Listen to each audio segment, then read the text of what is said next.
आप मान सकते हैं कि अगले 3-4 दिनों में कंप्लीट हो जाना चाहिए। सर 8 को गई थी हॉस्टल, 9 को गई थी, 10 को कब गई थी? डीएनए की रिपोर्ट आने में टाइम लगता है और ऐसी जानकारी सूत्रों के हवाले से आ रही है कि इसमें कुछ गिरफ्तारियां हुई हैं, इसमें क्या?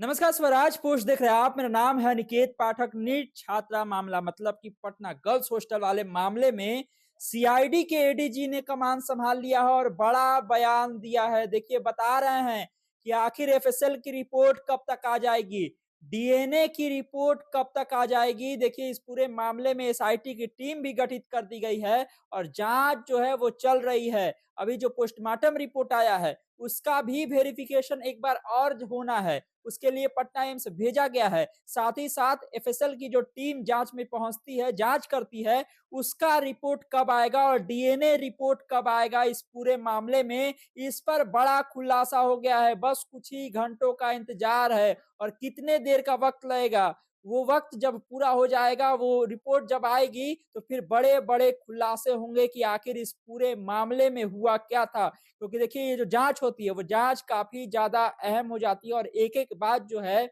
सीआईडी के एडीजी पारसनाथ खुद आज बता रहे थे जब उनसे सवाल किया गया इस पूरे मामले को लेकर के, पटना गर्ल्स हॉस्टल वाले मामले को लेकर के, जहानाबाद वाली जो लड़की थी जिसकी की संदिग्ध हालत में मौत हुई है। पोस्टमार्टम रिपोर्ट में ऐसा कहा जा रहा है कि उसके साथ जो है दुष्कर्म किया गया था और अब इस मामले में एफएसएल और डीएनए की रिपोर्ट जल्द से जल्द आ जाएगी। क्या कुछ कह रहे हैं पारसनाथ एडीजी सीआईडी के, सुन लीजिए आप। पटना में जो छात्रा का मामला था उसमें एफएसएल टीम गई थी वहाँ यस, और उसमें क्या अनुसंधान आप अभी श्रीमान जी हम लोग उस रिपोर्ट के बारे में आपको नहीं बता सकते हैं जब तक कि वो जांच कंप्लीट नहीं हो जाती।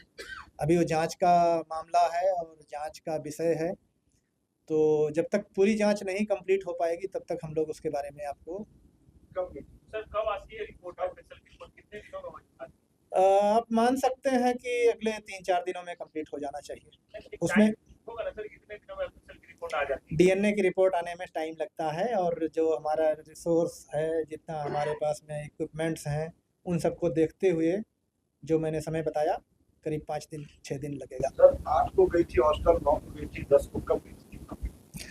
मुझे तो इस बारे में स्पष्ट नहीं एकदम है कि वो 8 में गई थी कि 9 गई थी, ये मैं नहीं बता पाऊँगा आपको।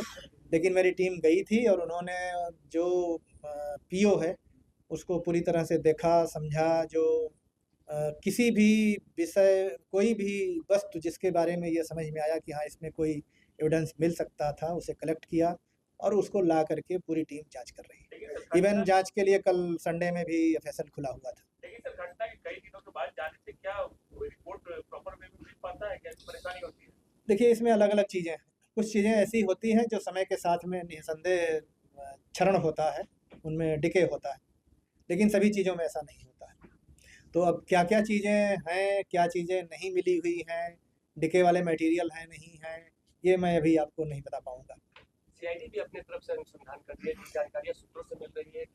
आप इसमें 2 तरह की बात देखेंगे कि सीआईडी में एक कमज़ोर वर्ग भी विंग है, मतलब हम ही लोगों का विंग है। तो ऐसे मामले वो कमज़ोर विंग के लोग देखते हैं। एडीजी साहब खुद पीओ पर गए थे और उन्होंने मामले के अनुसंधान में देखा हुआ। ऐसी जानकारी सूत्रों के हवाले से आ रही है कि इसमें कुछ गिरफ्तारियां हुई हैं, इसमें क्या? अब ये मेरा क्षेत्र नहीं है, इस विषय में मैं आपको कोई जानकारी नहीं बता पाऊँगा।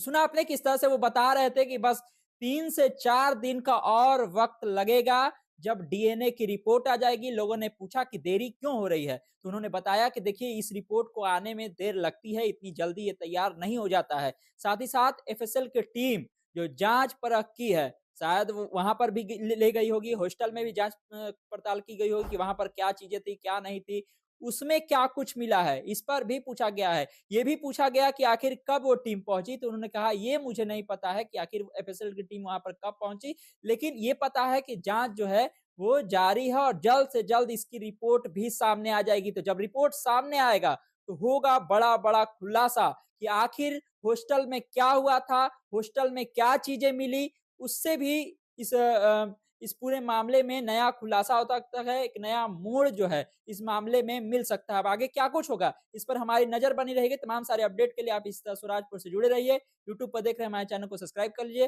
फेसबुक पर देख रहे हैं फेस पेज को लाइक कर लीजिए। धन्यवाद, नमस्कार।